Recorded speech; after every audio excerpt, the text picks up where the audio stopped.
मोदी साहब the live TV, सच सबसे आगे। आज हम उस शख्स का खुलासा करने जा रहे हैं जो प्रधानमंत्री नरेंद्र मोदी की गाड़ी के बिल्कुल करीब पहुंच चुका था। हाथ में भाजपा का झंडा था। हम बताने जा रहे हैं उस शख्स के बारे में जिससे प्रधानमंत्री को खतरा था, लेकिन जैसे ही प्रधानमंत्री की इस बात का खुलासा हुआ कि वो भारतीय जनता पार्टी का कार्यकर्ता है, मानो सभी ने चुप्पी साध ली है।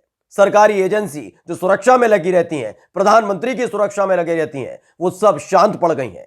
अब कोई कार्रवाई नहीं की जा रही। अभी तक वो शख्स खुलेआम घूम रहा है, यानी कि सारा फोकस किया जा रहा है अभी पुलिस पर, कहां की पंजाब के मुख्यमंत्री पर, पंजाब की सरकार पर और कांग्रेस पर।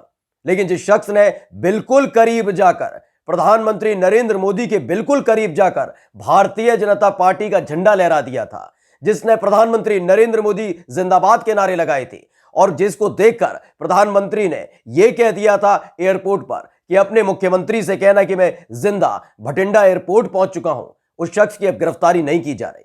यह बताने के लिए काफी है कि इनका पर्दाफाश हो चुका है, ये एक्सपोज हो चुके हैं। आज हम पूरी कुंडली खोलने जा रहे हैं उस शख्स की जो भारतीय जनता पार्टी का कट्टर समर्थक है, लेकिन अब उसको लेकर सांप सूंघ गया है भाजपा के तमाम नेताओं का।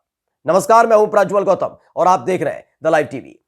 आपने एक वीडियो तो तेजी के साथ देखी होगी, वो वीडियो जो हमने भी दिखाई, द लाइव टीवी ने दिखाई थी, कि जिनको प्रदर्शनकारी बताया जा रहा था, जिनसे प्रधानमंत्री को अपनी जान को खतरा बताया जा रहा था, भाजपा के कार्यकर्ताओं से लेकर तमाम मीडिया चैनल्स और अंधभक्त बता रहे थे कि प्रधानमंत्री के काफिले को न केवल रोका गया बल्कि उसे घेर लिया गया था और जान को खतरा था प्रधानमंत्री के।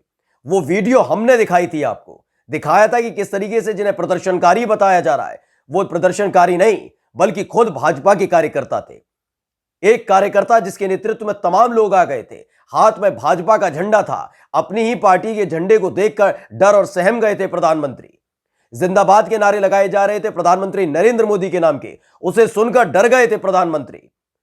लेकिन अब वो शख्स, जब उसकी पूरी कुंडली खुल गई है, उसके बाद भी उसे गिरफ्तार नहीं किया जा रहा है। सबसे पहले हम उसका नाम बता देते हैं। उसका नाम है शिवम। ये आपको हम दिखा रहे हैं उसका सर्टिफिकेट जो उसे भाजपा कार्यालय से मिला था, इस बात का प्रमाण पत्र कि वो भारतीय जनता पार्टी का अब कार्यकर्ता है। जी हां, भाजपा का कार्यकर्ता, यही वो शख्स है। देखिए, नाम लिखा हुआ है शिवम कुमार शर्मा, स्टेट यानी पंजाब से है ये, और मेंबरशिप नंबर भी इसका लिखा हुआ है। साइड में बना हुआ है कमल का फूल जो भाजपा का चुनाव चिन्ह है, और ऊपर बड़े बड़े अक्षरों में लिखा है भारतीय जनता पार्टी। इसके नीचे बकायदा जो पता है न्यू दिल्ली का, जो इनका दफ्तर है भाजपा का, उसका पता लिखा हुआ है। यानी दिल्ली का जो मेन दफ्तर है भाजपा का, वहां से इसे मेंबरशिप मिली है। और यही वो कार्यकर्ता था जो पहुंच गया था, जिससे डरने लगे थे, थरथरा कर कांपने लगे थे प्रधानमंत्री, और एयरपोर्ट पर जाकर कहने लगे थे कि बता देना मुख्यमंत्री को मैं जिंदा लौट आया हूं। सबसे पहले वो वीडियो देख लीजिएगा। उस वीडियो में उस शख्स को हम दिखाने जा रहे हैं जो भाजपा का कार्यकर्ता है, जिसकी कुंडली आज हम खोलने जा रहे हैं।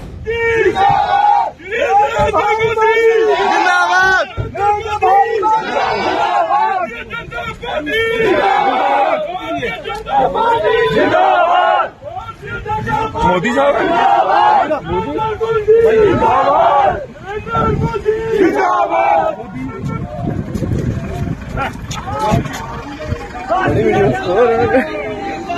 तो देखा, यही वो शख्स है। इस शख्स को गौर से देख लीजिए, कश्मीरी टाइप की टोपी लगा रखी है और हिमाचल की जो टोपी है, और उस टोपी के साथ ये जिंदाबाद के नारे लगा रहा है। इसके साथ कुछ और लोग भी मौजूद हैं। भाजपा का झंडा हाथ में है और जिंदाबाद के नारे लगाए जा रहे हैं। लेकिन इन सब के बीच जो एसपीजी की पोजीशन थी, उसके बाद ये जिंदाबाद के नारे लगाते रहे, गाड़ी वापस हो गई और ये वहां से मुस्कुराता हुआ निकल गया। लेकिन जो बवाल काटा गया, छाती पीटी जाने लगी पूरे देश के अंदर कि प्रधानमंत्री की सुरक्षा को खतरा है, प्रधानमंत्री की सुरक्षा को खतरा है। एक दूर से जो वीडियो ली गई थी उसे दिखाया जा रहा था, बताया जा रहा था कि देखिए भाजपा से कितना चिढ़ती है कांग्रेस पार्टी कि प्रधानमंत्री नरेंद्र मोदी की सुरक्षा को खतरे में डाल दिया। प्रदर्शनकारी पहुंच गए थे, किसान पहुंच गए थे, लेकिन जैसे ही वीडियो निकलकर सामने आई थी, अब कोई बाहर निकल कर बताने के लिए नहीं आ रहा है, लेकिन इस शख्स का एक एक कुंडली निकालने जा रहे हैं। यह शख्स भारतीय जनता पार्टी का कट्टर समर्थक है, ये साध्वी प्रज्ञा के साथ नजर आता है। अब आपको तस्वीर दिखा रहे हैं, आप स्क्रीन पर भी देख रहे होंगे, पैर छू रहा है, साध्वी प्रज्ञा के पैर छू रहा है। साथ ही अजय मिश्र टेनी जो इस देश के गृह राज्य मंत्री हैं, उनके साथ नजर आता है, बुके देते हुए नजर आता है, आपको तस्वीरों में दिख रहा होगा। यानी भाजपा के तमाम नेताओं से इसके अच्छे संबंध रहे हैं और यही एक वजह है जिसके चलते अब इसके ऊपर कार्रवाई नहीं हो रही, क्योंकि प्लान तो कुछ और था। दरअसल भाजपा का प्लान ये वाला नहीं था। भाजपा का प्लान था कि दूर से जो वीडियो ली गई है उसके आधार पर इन्हें किसान बता दिया जाएगा। उसके बाद किसान बताने के बाद यह दिखाया जाएगा कि कांग्रेस सरकार पूरी तरह से फेल हो चुकी है। पंजाब में चरणजीत सिंह चन्नी की सरकार फेल हो चुकी है। एक मुख्यमंत्री के तौर पर चरणजीत सिंह चन्नी फेल हो चुके हैं। पंजाब की पुलिस फेल हो चुकी है। तमाम चीजें दिखाकर राष्ट्रपति शासन लगा दिया जाएगा, सिंपैथी ले ली जाएगी और जब पंजाब चुनावों में उतरेगा उस दौरान इसी सिंपैथी के आधार पर भारतीय जनता पार्टी वोट मांगेगी, गिड़गिड़ाएगी और आखिरकार उसे वोट मिल जाएंगे, सरकार बन जाएगी। लेकिन यह सब कुछ होता उससे पहले ही खुलासा हो गया और अब जो नया खुलासा हुआ वो बताने के लिए काफी है कि भारतीय जनता पार्टी ने किस तरह की रणनीति बनाई थी, कैसी अजीबोगरीब रणनीति बनाई थी, कितनी गलत और गंदी रणनीति बनाई थी। मतलब प्रधानमंत्री की सुरक्षा का मसला अंतरराष्ट्रीय मीडिया में उठने लग गया।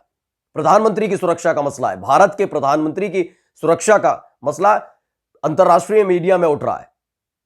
लेकिन इनको इस बात की फिक्र नहीं थी वहां पर कितनी फजीयत हो रही है। इन्हें केवल इस बात की दिक्कत थी कि कैसे भी करके पंजाब में सरकार बना ली जाए, कैसे भी करके उत्तर प्रदेश में उसका इस्तेमाल किया जाए। लेकिन जब से नया खुलासा हुआ है कि इनका अपना ही कार्यकर्ता वहां तक पहुंचा था, अपनी ही पार्टी के झंडे को देखकर डर और सहम गए थे प्रधानमंत्री नरेंद्र मोदी, उसका जिक्र नहीं करते।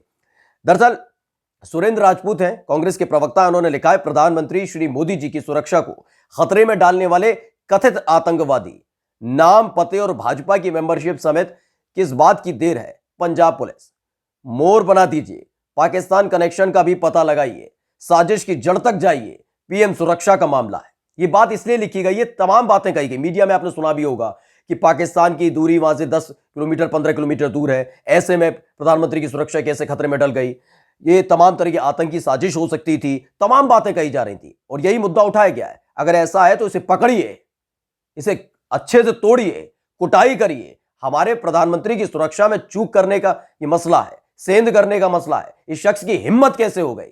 लेकिन ये होगा नहीं, क्योंकि उसके नाम के आगे लिखा हुआ है भाजपा का कार्यकर्ता, भाजपा का नेता, और भाजपा का कार्यकर्ता और नेता राष्ट्रवादी होता है इस देश के अंदर। यानी कुछ भी हो, भाजपा लिख लीजिए तो आप दूध के धुले हो जाते हैं। अब इसको गिरफ्तार नहीं किया जा रहा, इससे पूछताछ भी नहीं की जाएगी, इसे हिरासत में नहीं लिया जाएगा। हां, अभी भी फोकस इस बात पर है कि पंजाब सरकार को फेल बताया जाए। इन सब के बीच एक सर्वे करा लिया था, दैनिक जागरण ने सर्वे कराया था। उसने लिखा था #जागरण जनमत और उसके नतीजे हम आपको बताएंगे। और सवाल यह था कि क्या पीएम की सुरक्षा में सेंध के मामले में पंजाब सरकार की गलती दिख रही है? यह सवाल पूछा गया था। नतीजे आपके सामने। 24% लोगों ने कहा था हां दिख रही है, पंजाब सरकार की गलती है। लेकिन नीचे वाला आंकड़ा देख लीजिए, 74% लोग कहते हैं कोई गलती नहीं है। अब जनता समझ चुकी है, प्रधानमंत्री मोदी जी समझ चुकी है, भारतीय जनता पार्टी के तमाम नेताओं अंधभक्तों समझ चुकी है, इस देश की जनता समझ चुकी है कि पद की गरिमा भी नीचे चली जाती है। देश की सुरक्षा के बारे में आप कितना सोचते हैं, देश के बारे में कितना सोचते हैं? आपका मतलब सिर्फ चुनाव जीतना है। चुनाव जीतने के लिए आपके पास विकास का कोई एजेंडा नहीं है। आप ऐसे ही भावनात्मक मुद्दे उठाकर सिर्फ चुनाव जीतना चाहते हैं और इसका पूरा खुलासा हो चुका है। कोई प्रदर्शनकारी नहीं पहुंचा था, कोई किसान नहीं पहुंचा था, जिसको ढूंढ रही है ये आईबी और तमाम जो एजेंसियां हैं। लगातार केंद्र सरकार की तरफ से कहा जा रहा है कि जांच की जाएगी, सवाल जवाब तलब किया जाएगा। अब सब कुछ आपके सामने आ चुका है। गृह मंत्री अमित शाह जी करिए कार्रवाई, हिम्मत है तो करके दिखाइए, क्योंकि वो भाजपा का कार्यकर्ता है। भाजपा के कार्यकर्ता पर कोई कार्रवाई नहीं होगी, ना उसका कोई आतंकी कनेक्शन निकाला जाएगा, ना उसे पाकिस्तान के बारे में कुछ पूछा जाएगा। वो तो भाववेश चला गया होगा। लेकिन किसान जब बात करने जाते हैं तो शीशा नीचे नहीं होता, उनसे डरते हैं, थर थर कांपते हैं। माहौल तो यही बनाया गया था कि बताया जाएगा कि किसान उनके करीब पहुंच गए थे, प्रदर्शनकारी करीब पहुंच गए थे। मैं जिंदा लौट आया हूं बठिंडा एयरपोर्ट, बता देना मुख्यमंत्री को। यह संवाद बताने के लिए काफी था। खैर, एक्सपोज हो चुकी है भारतीय जनता पार्टी पूरी तरीके से, क्योंकि उनका ही अपना कार्यकर्ता वहां पहुंचा था, जिसे देखकर थर थर कांपने लगे थे प्रधानमंत्री नरेंद्र मोदी। नमस्कार। द लाइव टीवी, सच सबसे आगे।